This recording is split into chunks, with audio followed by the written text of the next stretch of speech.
تو سنیں، نبی کریم صلی اللہ علیہ وآلہ وسلم نے ارشاد فرمایا کہ غربت کے 14 اسباب ہیں۔ پہلا، قرآن کی گھر میں تلاوت نہ کرنا۔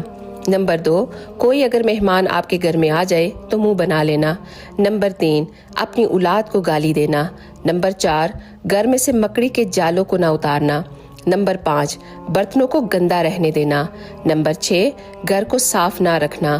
نمبر 7، ٹوٹے ہوئے برتنوں میں کھانا کھانا۔ نمبر 8، پانی کو ڈامپ کر نہ رکھنا۔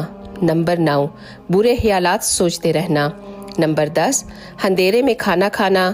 نمبر 11، اگر کوئی سوالی آپ کے گھر پر آ جائے تو اسے خالی ہاتھ لوٹا دینا۔ نمبر 12، پاؤں کو پھیلا کر کھانا کھانا۔ نمبر 13، سورج نکلتے وقت یا غروب ہوتے وقت سوتے رہنا۔ نمبر 14، بستر پر بیٹھ کر کھانا کھانا اور بیوی کو گالی دینا۔ اچھی بات کو پھیلانا صدقہ جاریہ ہے، تو پلیز